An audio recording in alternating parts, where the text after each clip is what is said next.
জানিয়ে দিব এই মুহূর্তে পাওয়া সর্বশেষ বাংলাদেশের গুরুত্বপূর্ণ আলোচিত সমালোচিত সর্বশেষ সংবাদ। শুরুতেই জানিয়ে দিব ঢাকায় নেতৃত্ব দেওয়ার লোক খুঁজছে আওয়ামী লীগ। কঠিন বিপদে মোল্লা ইউনুস।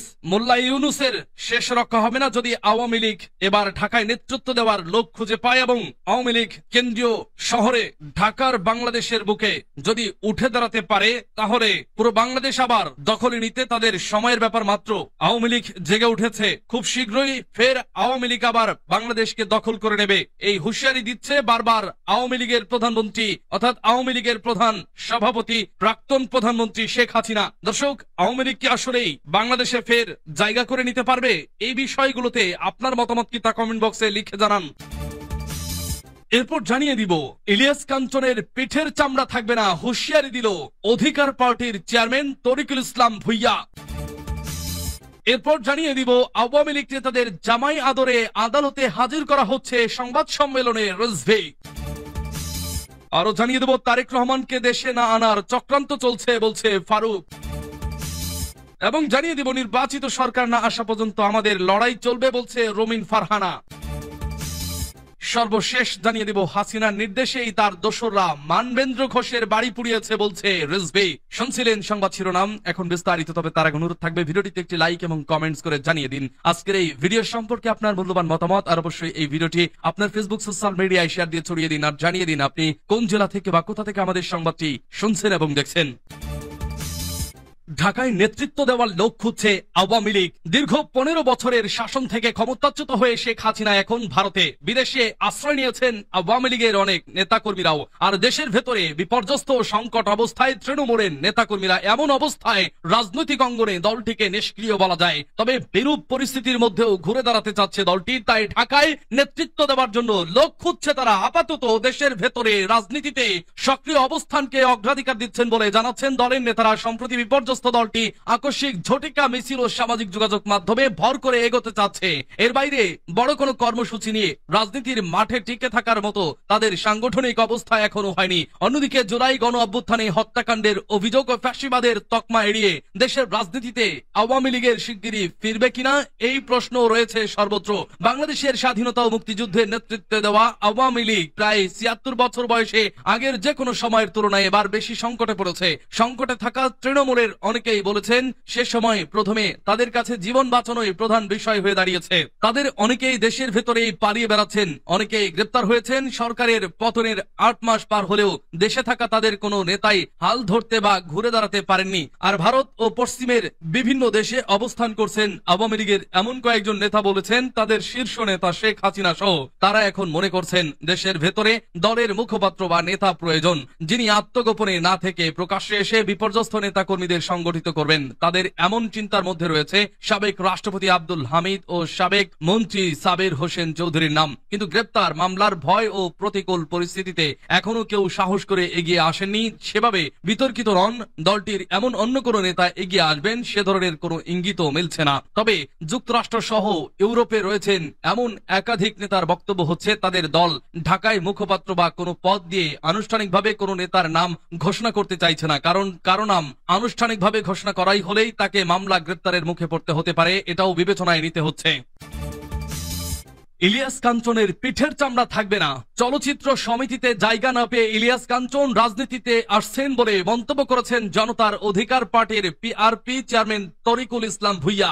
বৃহস্পতিবার জনতার অধিকার পার্টির কেন্দ্রীয় কার্যালয়ে এক সংবাদ সম্মেলনে তিনি এ মন্তব্য করেন। তিনি বলেন, গত 17 বছরে আপনার কোনো খোঁজ খবর ছিল না। চলচ্চিত্র সমিতিতে জায়গা না পেয়ে এখন রাজনীতির মাঠে আসলে একটু সম্মান পাবেন, বঙ্গভবনে যেতে পারবেন। আর এখন কেন নামতে হলো? সুসময় এসে আপনি এখন দল বানাবেন, সামনে পার্লামেন্ট যাবেন, বঙ্গভবনে যাবেন, পিঠের চামড়াও থাকবে না, পায়ের আঙুলও থাকবে না। এ সময় ইলিয়াস কাঞ্চনের দলের নাম জনতার অধিকার শব্দের সঙ্গে মিল থাকায় আপত্তি জানান তরিকুল ইসলাম ভুইয়া। এ বিষয়ে আইনি প্রক্রিয়ায় যাবার কথা জানান তিনি। তরিকুল ইসলাম ভুইয়া জানান, ইলিয়াস কাঞ্চনের দলের নাম তাদের দলের সঙ্গে প্রায় অভিন্ন, যা জনসাধারণের মধ্যে বিভ্রান্তি তৈরি করতে পারে। এ কারণে তিনি 24 ঘন্টার সময়সীমা দিয়ে নাম পরিবর্তনের আহ্বান জানায়। পিআরপি আরো হুঁশিয়ার করে দিচ্ছি, নির্ধারিত সময়ের মধ্যে নাম পরিবর্তন না করা হলে তিনি আদালতের দ্বারস্থ হবেন এবং প্রয়োজনীয় আইনগত ব্যবস্থা গ্রহণ করবেন। তিনি আরো বলেন, গত সরকারের আমলে শেখ হাসিনার বিভিন্ন সময় সাংবাদিক তৈরি করার কারখানা করেছেন। বর্তমান সময়ের নতুন আরেকটা ষড়যন্ত্র করেছেন শেখ হাসিনা। তাদের বিভিন্ন অনুসারী দিয়ে নতুন করে রাজনৈতিক দল তৈরি করে আওয়ামী লীগকে মাঠে নামানোর নতুন প্রক্রিয়া শুরু করেছেন। তরিকুল ইসলাম বলেন, বর্তমান সময়ে আরো একটি বিষয় উপলব্ধি করেছি, বিএনপি আওয়ামী লীগ কেন যেন এক হয়ে যাচ্ছে। 24শে জুলাই আগস্টের বিপ্লবকে বাধাগ্রস্ত করছে কোন দুই একটি রাজনৈতিক দল ষড়যন্ত্র করে ক্ষমতায় আসার প্রক্রিয়া করেছেন। পালিয়ে যাবার সরকার আওয়ামী লীগ রেখে যাওয়া তাদের লুটপাটকারী চিহ্নগুলো বর্তমানে একটি গোষ্ঠী, এগুলো লুটপাট এবং চাঁদাবাজির মাধ্যমে আগের প্রক্রিয়া অব্যাহত রেখেছেন। অর্থাৎ ছোট ভাই গিয়েছেন, বড় ভাইরা দায়িত্ব নিয়েছেন। পার্থক্য শুধু এখানে একটু, বাকিটা সাংবাদিক ভাইরা বুঝে নেবেন। আওয়ামী লীগ নেতাদের জামাই আদরে আদালতে হাজির করা হচ্ছে। সংবাদ সম্মেলনে রেজভী, ভয়াবহ অপরাধী আওয়ামী নেতাদের জামাই আদরে আদালতে হাজির করা হচ্ছে বলে মন্তব্য করেছেন বিএনপির সিনিয়র যুগ্ম মহাসচিব রুহুল কবির রিজভী। তার দাবি, গণহত্যাকারী হাসিনার বাহিনীর নেতারা দীর্ঘ 15.5 বছরের ভয়াবহ অপশাসনের জন্য ক্ষমা চাওয়া তো দূরে থাক, উল্টো আদালতে হুমকি ধমকি দিচ্ছে। হাজারো শহীদের রক্তের উপর দাঁড়িয়ে আরো বড় ফ্যাসিস্ট হয়ে ফিরে আসার হুমকি দিচ্ছে।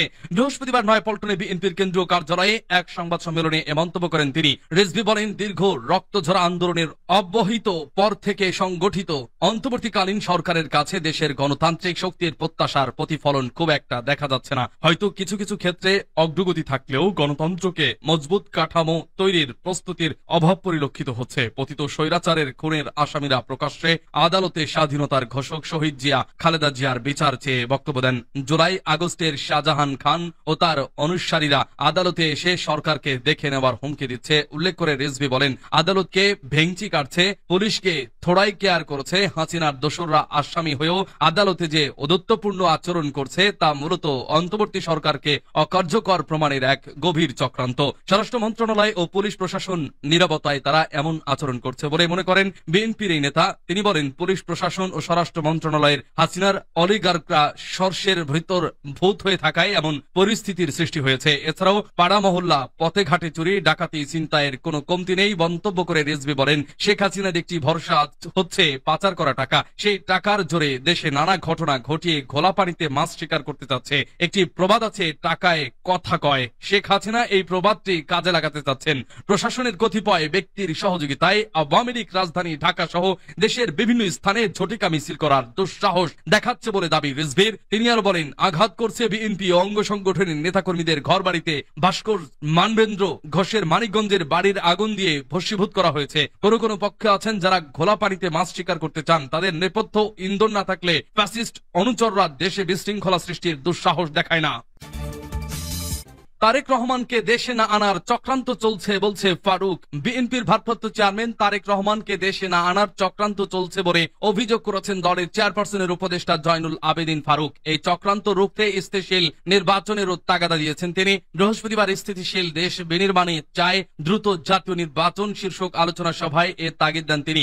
জাতীয় প্রেস ক্লাবের তোফাজ্জল হোসেন মানিক মিয়া হলে এই আলোচনা সভার আয়োজন করে Bangladesh crime reporters council BCRC. Joynul Abedin Faruk বলেন, আমি ভয় পেয়েছিলাম 6 আগস্ট থেকে কি যেন হয়। আমি আমার নির্বাচনী এলাকায় চলে গিয়েছিলাম, কিন্তু এত অত্যাচারের পরেও আওয়ামী লীগের একটি কর্মীর গায়ে হাত ওঠাতে দেননি তারেক রহমান। নেতা নির্দেশ দিয়েছেন, সরকার পরিবর্তন হবে, দোষীদের আইনের আওতায় আনা হবে, বিচারের আওতায় আনা হবে। গলায় ছুরি দেওয়া আমাদের দায়িত্ব না। দেখুন, সারা বাংলাদেশে বিএনপির হাতে আওয়ামী লীগের কোন কর্মী মারা গেছে। তাই তারেক রহমানের এখন যে নেতৃত্ব, এই নেতৃত্বকে এই দেশে না আনার একটা চক্রান্ত চলছে।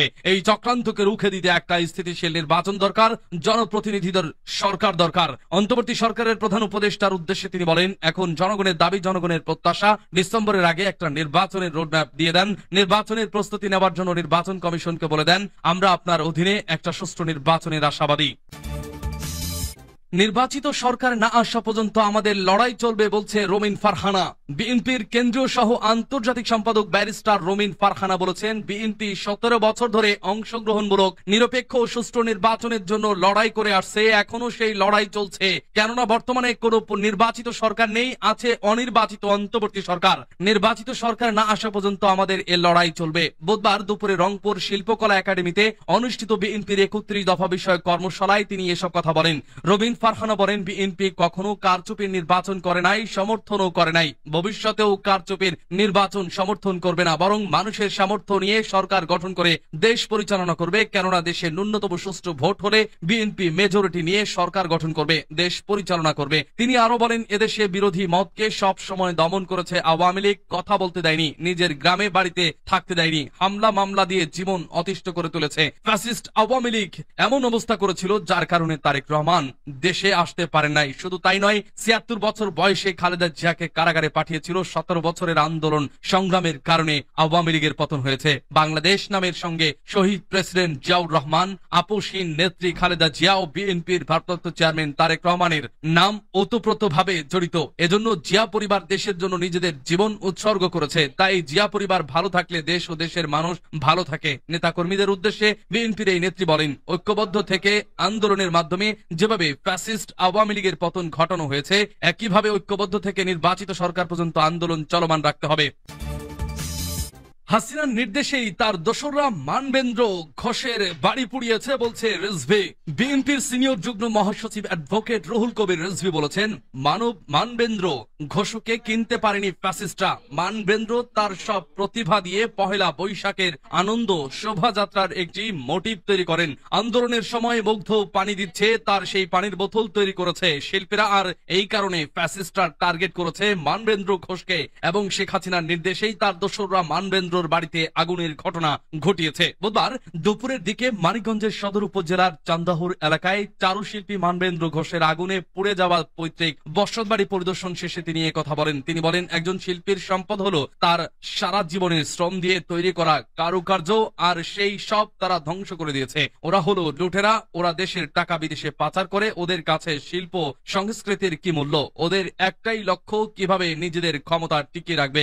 বিএনপি সিনিয়র যুগ্ম মহাসচিব বলেন, চারুশিল্পী মানবেন্দ্র ঘোষ একজন মেধাবী ছেলে। তিনি ঢাকা বিশ্ববিদ্যালয় থেকে ফার্স্ট হয়ে পড়ালেখা শেষ করেছেন। তার বিশ্ববিদ্যালয়ের শিক্ষক হওয়ার কথা, কিন্তু ফ্যাসিস্টরা তাকেই তারা টার্গেট করেছে, কারণ সে আন্দোলনের পক্ষে, বাংলাদেশের স্বাধীনতার পক্ষে। অন্তর্বর্তীকালীন সরকারকে উদ্দেশ্য করে তিনি বলেন, এই যে বিভিন্ন স্থানে নাশকতামূলক কর্মকাণ্ড হচ্ছে, ফ্যাসিস্টদের দমন করতে কি আইন প্রণয়ন করতে হবে তা জনগণের কাছে খোলাসা করেন।